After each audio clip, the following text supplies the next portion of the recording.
Shri Roji M John, കോൺഗ്രസിനെ സംബന്ധിച്ച് ഒരു പ്രസ്റ്റീജ് ബാറ്റിലാണ്. കാരണം ഒരു പരാജയം സംഭവിച്ചാൽ കുറേ കാര്യങ്ങൾക്ക് ഉത്തരം പറയേണ്ടി വരും. കാരണം BJP-യുമായി ഡയറക്റ്റ് ഫൈറ്റിൽ ഒന്നാം സ്ഥാനത്ത് വന്ന പാലക്കാടിനെ വിട്ട് എന്തിന് ഷാഫിയെ വടകരയിലേക്ക് അയച്ചു എന്നത് തുടങ്ങി രാഹുൽ മാങ്കൂട്ടത്തിലിന്റെ സ്ഥാനാർത്ഥിത്വം തൊട്ട് സന്ദീപ് വാര്യരുടെ കോൺഗ്രസ് പ്രവേശനം വരെ മുഴുവൻ വിഷയങ്ങളും ചോദ്യചിഹ്നത്തിലാകും തോൽവി ഉണ്ടായാൽ. പക്ഷേ വിജയിച്ചാൽ സ്വാഭാവികമായി ഇതൊക്കെ ശരിവെക്കപ്പെടുക തന്നെ ചെയ്യും. ഇന്നത്തെ വോട്ടിംഗ് പാറ്റേൺ കണക്കിലെടുക്കുമ്പോൾ BJP ബൂത്തുകളിൽ നല്ല വോട്ടിംഗ് ഉണ്ടാവുകയും പിരായിരി പോലെയുള്ള ഇടങ്ങളിൽ വോട്ടിംഗ് കുറയുകയും ചെയ്തു എന്ന ഒരു നിലയിൽ നിങ്ങൾക്കൊരു ആശങ്കയുണ്ടോ?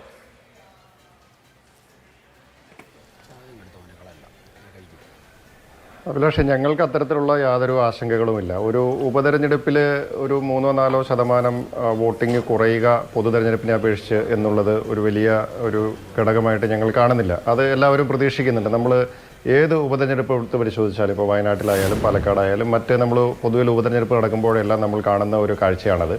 ഒരു ചെറിയ ഒരു വ്യത്യാസം പോളിംഗ് ശതമാനത്തിൽ ഉണ്ടാവുക എന്നുള്ളത്. സാധാരണ ഉണ്ടാവുന്ന ഒരു കുറവിനെ വെച്ച് താരതമ്യം ചെയ്യുമ്പോൾ അത്തരം ഒരു കുറവ് പാലക്കാട് ഉണ്ടായിട്ടില്ല എന്നുള്ളതാണ് ഞങ്ങൾ വിലയിരുത്തുന്നത്. അന്തിമമായിട്ടുള്ള കണക്കുകൾ പുറത്തു വരാനായിട്ടേ ഉള്ളൂ. പിന്നെ എന്തായാലും വോട്ടുകളെല്ലാം പെട്ടിയിലായി കഴിഞ്ഞു. ഇനി നമ്മളിവിടെ ഇരുന്ന് എത്ര ചർച്ച ചെയ്താലും അതിനകത്തുള്ള ഒന്നും കൂടത്തുമില്ല, അതിനകത്തുള്ള ഒന്നും കുറയത്തുമില്ല. നമുക്ക് പല ഘടകങ്ങളെക്കുറിച്ചൊക്കെ വേണമെങ്കിൽ നമുക്ക് സംസാരിക്കാം. ഈ ദിവസങ്ങളിലൊക്കെ നമ്മൾ പല വിഷയങ്ങളും അത് ചർച്ച ചെയ്തിട്ടുള്ളതാണ്.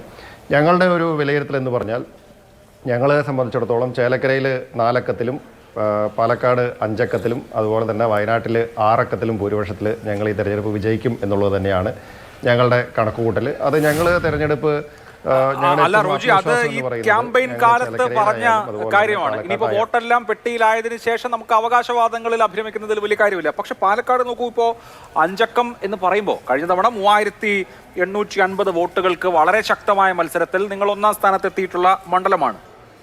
വളരെ തിന്നാണ് ആ ലീഡ് എന്നുള്ളത് മാത്രമല്ല, വളരെ ശക്തമായ ത്രികോണ മത്സരം ഇത്തവണ നടക്കുകയും ചെയ്തു. CPM അവരുടെ വോട്ടുകൾ പോവാതിരിക്കാൻ പരമാവധി പരിശ്രമിച്ചിട്ടുണ്ട്, അവരുടെ വോട്ടുകൾ പരമാവധി സമാഹരിക്കാൻ ശ്രമിച്ചിട്ടുണ്ട് എന്നിരിക്കെ വളരെ ടൈറ്റായ മത്സരത്തിൽ ചെറിയ കാര്യങ്ങൾ പോലും വിധിയെ നിർണ്ണയിക്കാമെന്നിരിക്കെ ഈ 5 അക്കത്തിന്റെ അവകാശവാദത്തിൽ കഴമ്പുണ്ടാകുമോ? ഇനി ഞങ്ങൾ 5 അക്കത്തിന്റെ അവകാശവാദം ഞങ്ങൾ വെറുതെ പറഞ്ഞല്ലോ. ഞങ്ങളിപ്പോൾ ഇലക്ഷൻ കഴിഞ്ഞിട്ട് ഞാനതല്ലേ പറഞ്ഞത്. ഞങ്ങൾ പെട്ടിയിലായതിനു ശേഷം ഞാനിപ്പോൾ ഇവിടെ വന്നിട്ട് എന്തെങ്കിലും വീരവാദം മുഴക്കിയതുകൊണ്ട് പ്രത്യേകിച്ച് ഒന്നും അവിടെ അതിനെ സ്വാധീനിക്കാനൊന്നും ഇല്ലല്ലോ. തെരഞ്ഞെടുപ്പിന് മുമ്പ് ആളുകൾ പലരും പല അവകാശവാദങ്ങളും ഉന്നയിക്കും.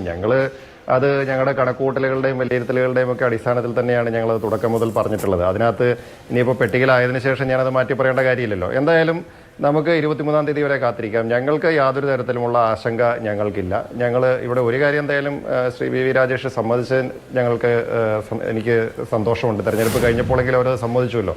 അതായത് CPM വോട്ടുകളൊക്കെ CPM-ന്റെ പെട്ടിയിൽ വീണു അല്ലെങ്കിൽ എന്ന് പറയുമ്പോൾ, അതായത് ഇവർ തമ്മിലുള്ള ഒരു ധാരണയെ സംബന്ധിച്ച് ഏതാണ്ട് ഇപ്പോൾ ഒരു വ്യക്തത വരുന്നുണ്ട് അക്കാര്യത്തിൽ. അതാണ് ഒരു പരോക്ഷമായിട്ട് രാജേഷ് സമ്മതിച്ചതെന്ന് എനിക്ക് തോന്നുകയാണ്.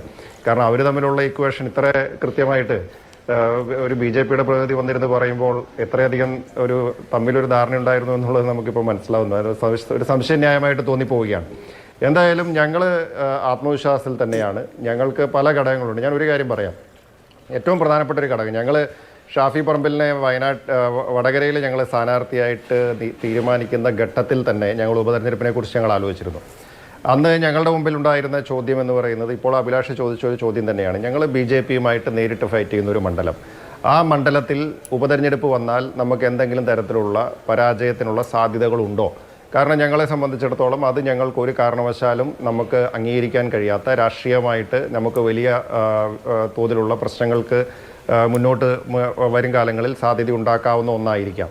അപ്പോൾ അതുകൊണ്ട് തന്നെ പാലക്കാട് ഉപതെരഞ്ഞെടുപ്പ് നടന്നാൽ എന്തായിരിക്കും അവിടുത്തെ റിസൾട്ട് എന്നതിനെ സംബന്ധിച്ച് വടകരയിൽ ഷാഫി പറമ്പിലിനെ സ്ഥാനാർത്ഥിയാക്കുന്ന ഘട്ടത്തിൽ തന്നെ ഞങ്ങൾ ആലോചിച്ചിട്ടുണ്ട്. അല്ലാണ്ട് ഞങ്ങൾ എടുത്ത ഒരു തീരുമാനമൊന്നുമല്ലാതെ അന്നത്തെ ഞങ്ങളുടെ ആലോചന, അന്നത്തെ കണക്കുകൂട്ടലുകളും തന്നെയാണ് ഞങ്ങളിപ്പോഴും ആ കണക്കുകൂട്ടലിൽ തന്നെയാണ് ഞങ്ങൾ നിൽക്കുന്നത്.